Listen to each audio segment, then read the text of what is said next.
ये हमारा lesson number 1 orientation lesson है। इसमें हमने वो चंद पॉइंट्स देखने हैं कि जो हमें इस कोर्स को शुरू करने से पहले कवर करना ज़रूरी है। इसमें पहली जो चीज़ हमने देखनी है कि what the beginner should already know, यानी जो हजरात ये कोर्स कर रहे हो, रेगुलर क्लास हो या ऑनलाइन क्लास हो, यानी सीडी पे आपको ये कोर्स मिला हो या आप रेगुलर क्लास अटेंड कर रहे हो, दोनों सूरतों में कम से कम क्या मालूमात हमें होनी चाहिए ताकि हम इस एप्लीकेशन में काम कर सकें।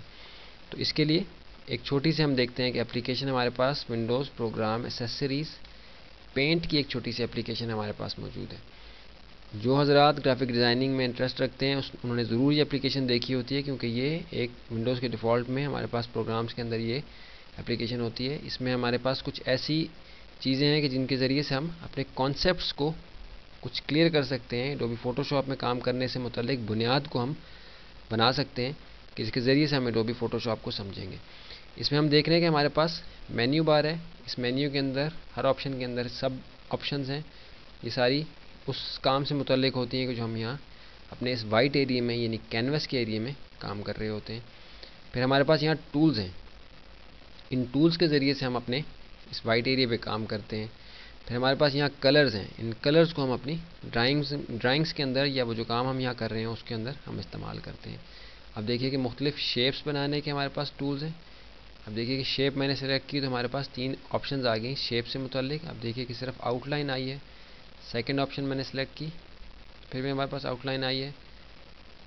थर्ड ऑप्शन में एक सॉलिड बॉक्स आया उस कलर का कि जिस कलर को मैंने यहाँ सेलेक्ट किया हुआ था। इसी तरह सर्कल मैंने लिया तो सर्कल में भी वो तीनों ऑप्शन मेरे पास हैं। ये हमारे पास एक और शेप है जिसके कॉर्नर्स राउंड है ऑलमोस्ट स्क्वायर शेप है ये, लेकिन इसके कॉर्नर्स हम देख रहे हैं कॉर्नर्स राउंड है और कलर वही आ रहा है आउटलाइन में जो कि मैंने कलर सेलेक्ट किया हुआ है। इसके बाद हमारे पास ये लाइन का टूल है। इसके ज़रिए से हम लाइंस लगा सकते हैं। जो भी कलर हमने सेलेक्ट किया हो उस तरह की हम लाइंस लगा सकते हैं। इसके बाद हमारे पास ये एक और लाइन है। अब देखिए कि एक स्टेप में ये लाइन बनती है, दूसरे स्टेप में ये एक तरफ को ट्विस्ट होती है, तीसरे स्टेप में ये तीसरा कर्व बनाती है और इस 3 स्टेप्स के अंदर ये लाइन कंप्लीट होती है। इसको भी हम यहाँ इस्तेमाल कर सकते हैं। इसके बाद हमारे पास कुछ और टूल्स हैं। तो इन टूल्स को इस्तेमाल करके प्रैक्टिस करना या इसको समझना मकसद नहीं है।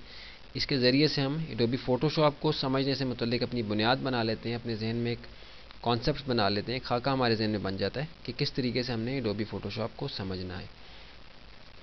इसको मैं यहाँ बंद कर देता हूँ, हमने सेव नहीं करना, नो कर दिया। हम दोबारा से एडोबी फ़ोटोशॉप CS2 के इंटरफेस के ऊपर मौजूद है। दूसरी चीज़ जो हमने अपने इस ओरिएंटेशन लेसन में देखनी है कि व्हाट इज़ एडोबी फ़ोटोशॉप, यानी एडोबी फ़ोटोशॉप है क्या। और इसके बाद जो हमारा तीसरा क्वेश्चन है कि what is it used for. ये दोनों चीज़ें अभी हम समझेंगे। एडोबी फ़ोटोशॉप ग्राफिक डिज़ाइनिंग की बिटमैप ग्राफिक डिज़ाइनिंग की एक एप्लीकेशन है जो कि दरअसल ग्राफिक्स को बिटमैप बेस्ड ग्राफिक्स को, अब बिटमैप क्या है इसको हम आगे कवर करेंगे लेसन नंबर 3 के अंदर। इसके मुतालिक आप बिल्कुल परेशान ना हो, इसको हम लेसन नंबर 3 के अंदर देखेंगे कि बिटमैप और वेक्टर क्या चीज़ें होती हैं, किस किस्म के ग्राफिक्स होते हैं, इसको हम लेसन नंबर 3 में देखेंगे। लेकिन यहाँ ये बता देंगे Adobe Photoshop bitmap based graphics को एडिट करने की, इनफैक्ट एडिटिंग की उसकी ये एप्लीकेशन थी जो कि अब एक लाजमी हिस्सा बन गई है ग्राफिक डिज़ाइनिंग की इंडस्ट्री का।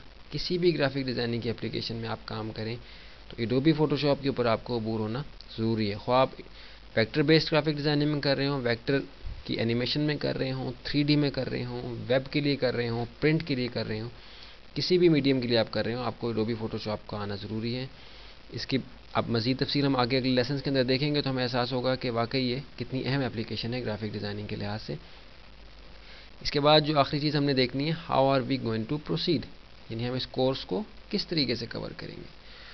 तो पहले भी जिक्र हो चुका, यहाँ मैं दोबारा बता दूँ कि इस कोर्स के अंदर उन सारी चीज़ों को शामिल किया गया है कि जिनको जान के हम अपने प्रोजेक्ट्स को कंप्लीट कर सकते हैं और हमारी जो प्रोफेशनल लेवल की जो वर्क फ्लो है उसके अंदर हम दाखिल हो सकते हैं और आसानी के साथ हम बगैर किसी मुश्किल के अपने इन कॉन्सेप्ट्स को क्लियर करके काम कर सकते हैं। हम किसी भी फील्ड के अंदर जाएंगे तो उससे मुतल्लिक जो ऑप्शन हैं हमें जहाँ के मालूम हो जाएंगे, लेकिन वो ऐसी स्ट्रॉन्ग बुनियाद इस कोर्स के ज़रिए से हम बना लेंगे कि हमें फिर एडोबी फ़ोटोशॉप के अंदर किसी किस्म का भी कोई प्रोजेक्ट आ जाए तो हमें किसी किस्म की मुश्किल नहीं होगी। यानी कोर्स कंप्लीट करने के बाद आप इस लायक होंगे कि कोई भी ग्राफिक देख के आप ये अंदाज़ा कर सकेंगे कि इसमें किस तरीके से काम किया गया है, यानी जो ग्राफिक डिज़ाइनर जिसने ये काम किया है उसने किस तरीके से इसको एडोबी फोटोशॉप में या किसी भी एप्लीकेशन में जाके काम किया है और किस तरीके से किया है, वो सारे कॉन्सेप्ट्स हमारे क्लियर हो जाएंगे। यानी किसी किस्म की भी कोई परेशानी हमें इंशाल्लाह इस कोर्स को करने के बाद एडोबी फोटोशॉप में काम करने से मुतालिक नहीं आएगी। अब हम चलते हैं अपने अगले लेसन की तरफ।